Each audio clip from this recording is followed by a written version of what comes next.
my fiancé announced, "I booked us on Cheater's reality show. Film crew follows you for a week starting tomorrow. I'd never cheated." I said, "Should be boring then."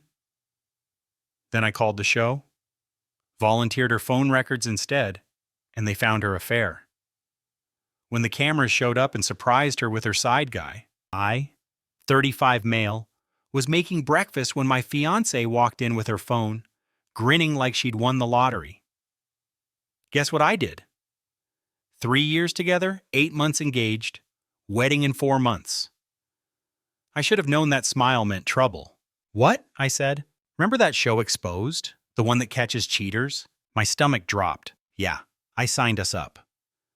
"Well, I signed you up. The camera crew starts following you tomorrow morning at 6 a.m. for a whole week. They're going to document everything." I put down the spatula. "Why would you do that?" "Because you're always working late, always on your phone, always with emergencies. I need to know the truth."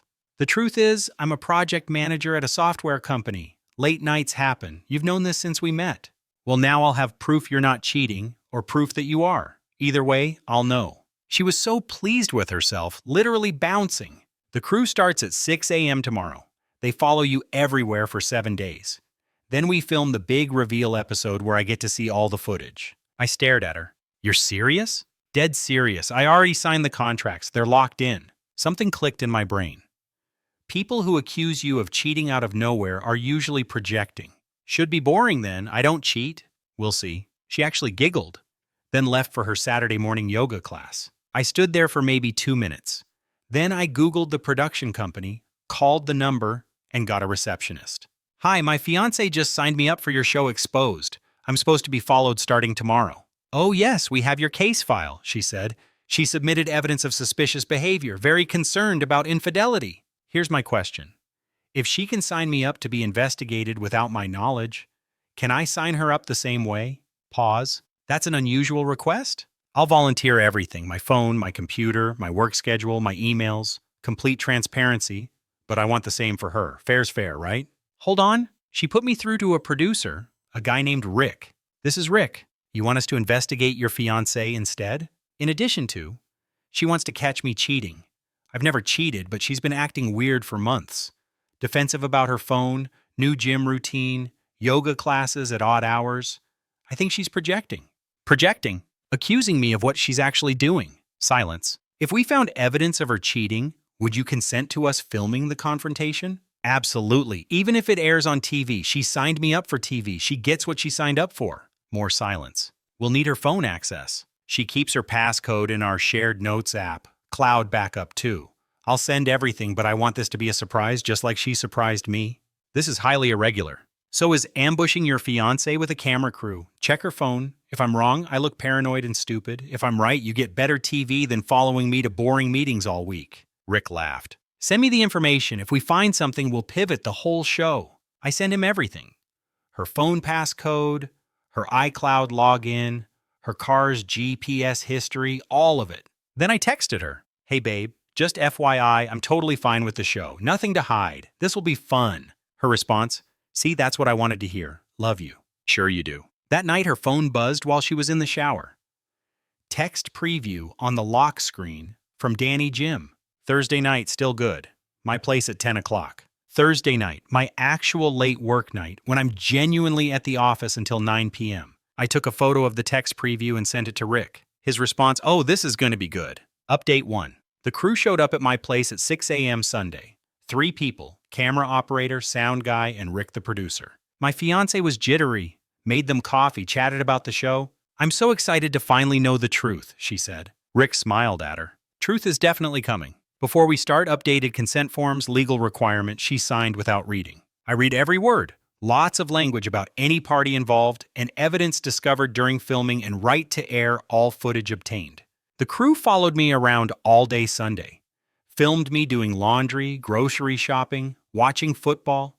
Absolutely riveting television. Monday, they followed me to work, sat in on my meetings, filmed me eating a sad desk salad for lunch, watched me stay until 7 p.m. for a deadline. My fiancé texted around 5 o'clock. "Anything interesting happening?" Me, "Just work. Told you it'd be boring." Tuesday, more of the same. The crew was clearly getting bored. Rick pulled me aside during my lunch break. We went through her phone. My heart rate spiked. A guy named Danny, personal trainer at her gym. They've been together for 7 months, meeting at his apartment every Thursday night and Sunday mornings during her yoga classes. 7 months, over half our engagement. The texts are explicit, and there's a lot of discussion about your income, your job, your family's money. What kind of discussion? Rick showed me his phone, screenshots of her texts to Danny. He makes $140,000 and his parents are loaded. Once we're married, I can divorce him in a year and get my share.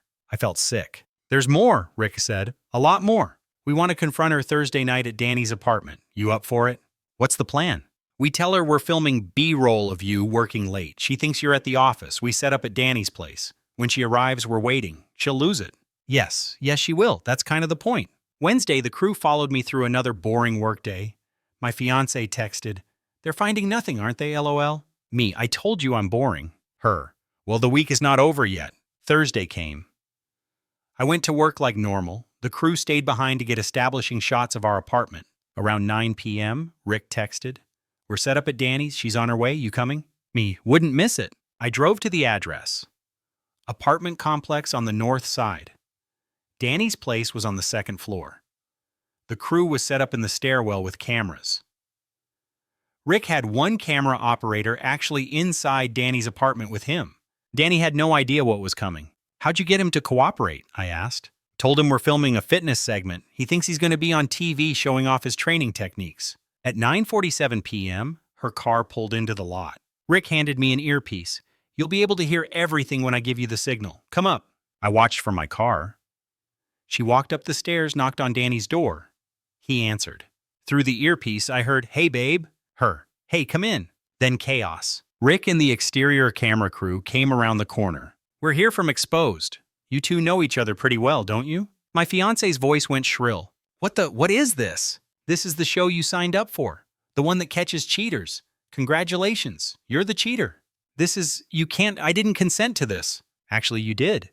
Read your contract. Any evidence of infidelity discovered during the investigation may be used for the episode. You signed it."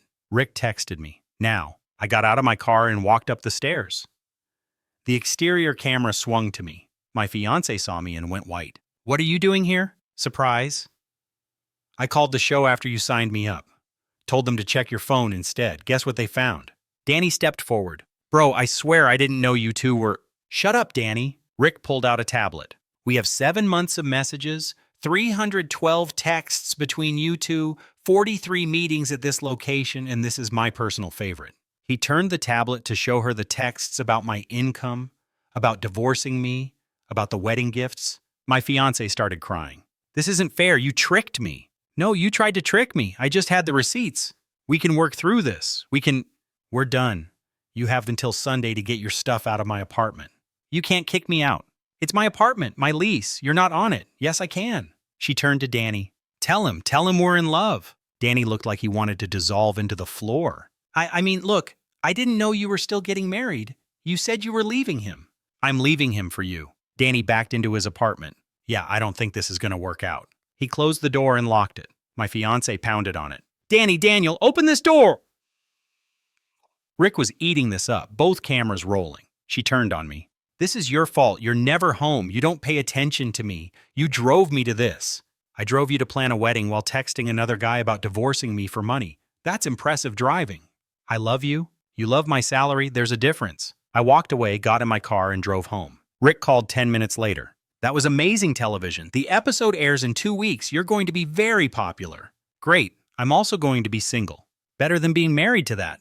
"Fair point." Update 2. Sunday morning, I changed the locks, called a locksmith at 7 a.m., had new keys by 9. My fiancée showed up at 11 with her mom and sister. I had my brother there as backup. She tried her tears. Didn't work. Pounded on the door. "Open this door." I opened it, kept the chain on.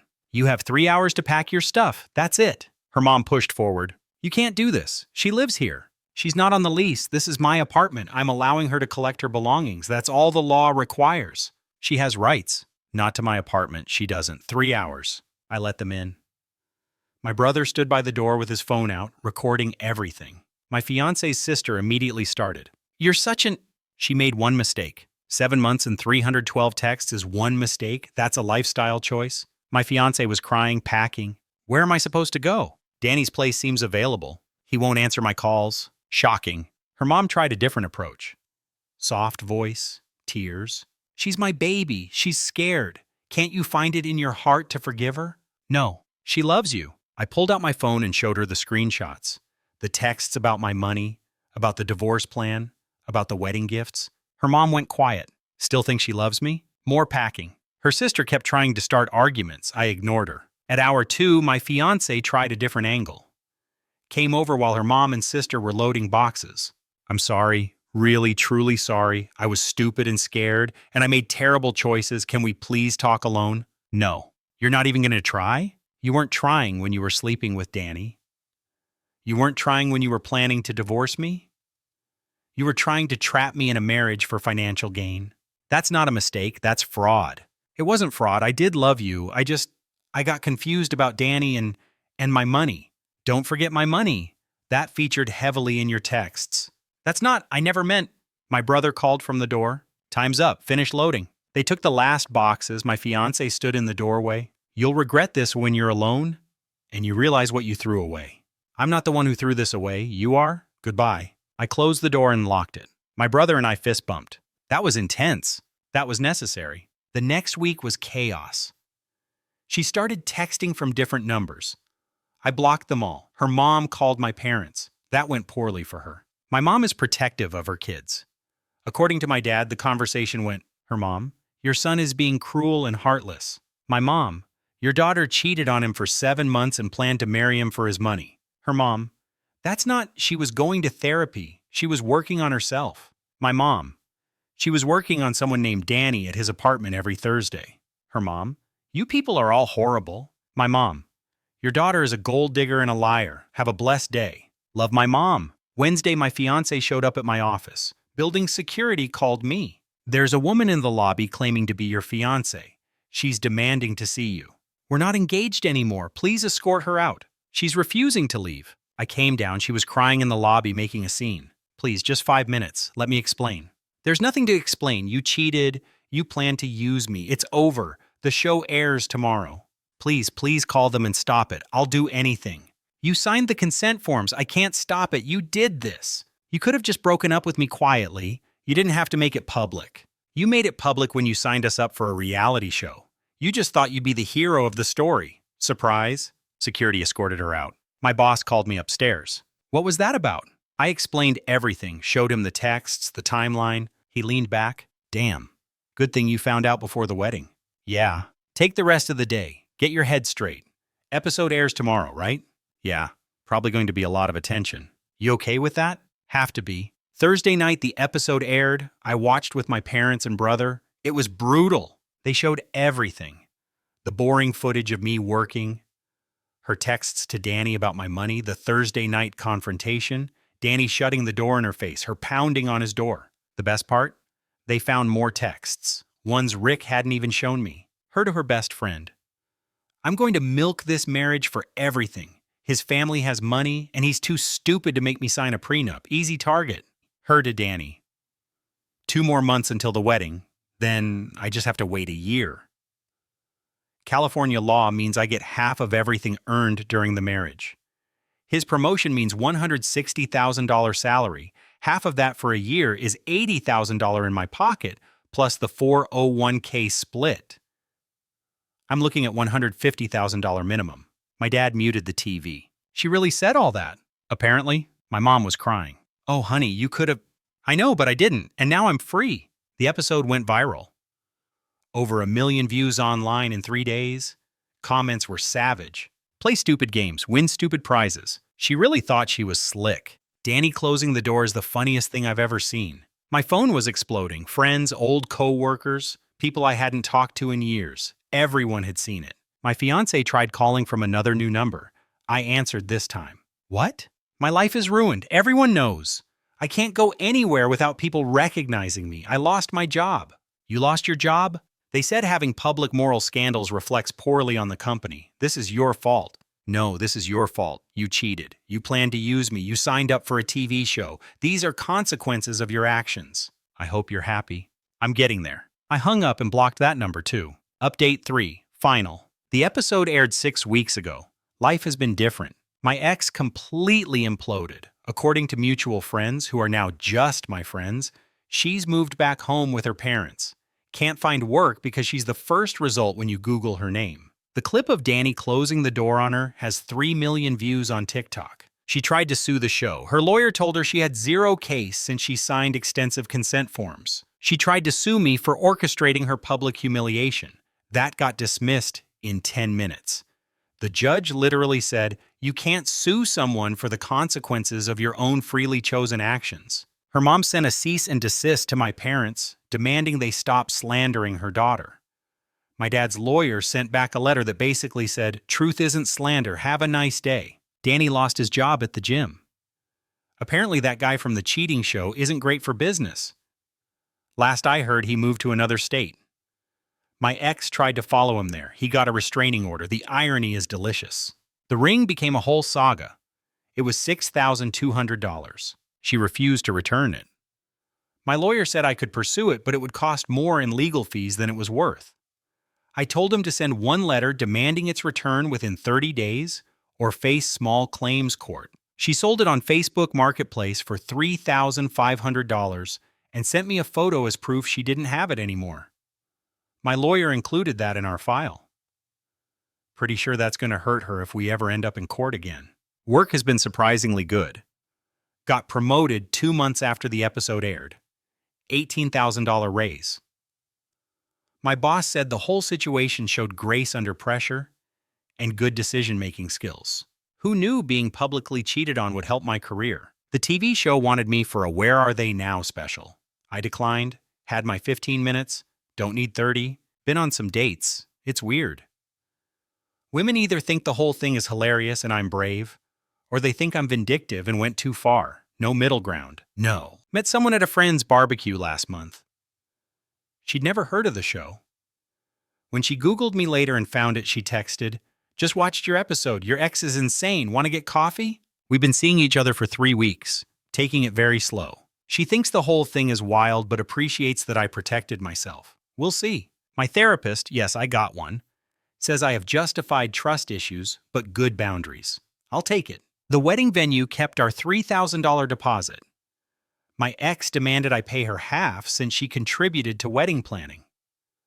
I laughed and showed my lawyer the text about her planning to divorce me for money. He sent her a letter suggesting she stop contacting me unless she wanted those texts filed in court as evidence of fraud. Radio silence since then. Her sister sent me a Facebook message last week. "I hope you know you ruined her life over one mistake. She's depressed, barely leaving her room. Can't find work. This is on you." I replied, she was going to marry me fraudulently, divorce me, and take my money.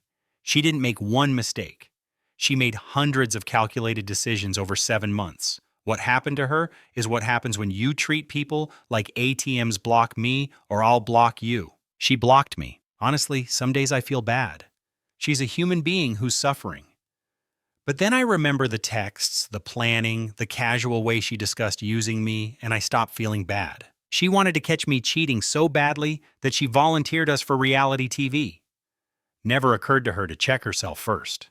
That's not just irony, that's karma. My brother still jokes about Danny closing the door. That's going in the history books as the greatest reality TV moment ever. The show sends me residual checks, $143 so far. I donate them to a men's mental health charity. Feels right. Ran into her best friend at a coffee shop 2 weeks ago. She glared at me. "You know she tried to kill herself, right?" My stomach dropped. "What?" Called me crying. Said she couldn't take it anymore. I had to talk her down. "Is she okay?" "No thanks to you. I didn't cheat on her. I didn't plan to use her. I didn't sign us up for TV. She did all of that. You didn't have to air it. She signed the forms. She wanted reality TV. She got it. I'm sorry she's struggling, but that's not on me." She left. I sat there shaking. Called my therapist from the parking lot. "Did I go too far? Did you force her to cheat?" "No." "Did you force her to plan to marry you fraudulently?" "No." "Did you force her to sign up for a reality show?" "No." "Then you didn't go too far. She made choices. Choices have consequences. Her mental health struggles are real and valid, but they're not your responsibility, especially not when she was planning to exploit you." That helped, but I still felt sick for a few days. The thing is, I did love her. Before all this, I was excited to marry her, build a life. The betrayal hurts. The public nature of it all hurts. But what hurts most is knowing I was just a mark to her, a paycheck, an easy target. I'm doing okay now, better than okay. New job responsibilities, new relationships starting. Apartment feels like mine again. Replaced all the furniture she picked out, donated her stuff that got left behind, repainted. It's a fresh start. My dad asked if I regret how public it all became. Honest answer, sometimes. Late at night, I wonder if I should have just broken up quietly. But then I remember she was going to marry me under false pretenses, take my money, divorce me, leave me financially damaged and emotionally destroyed. The TV show didn't ruin her life. Her choices did. I just made sure those choices had consequences. And yeah, maybe I could have been more private about it. But she tried to make me look like a cheater on national TV. She just didn't count on the cameras turning on her instead. Play stupid games, win stupid prizes. She played, she won. End of story. As for me, I'm good. Actually good. Not perfect, not healed completely, but genuinely okay. And honestly, that's better than being married to someone who saw me as an investment portfolio instead of a partner. The show's producer, Rick, sent me a fruit basket last month with a card. Thanks for the Emmy nomination. No, seriously. They got nominated for my misery. Hollywood's weird. But hey, at least some good came out of it.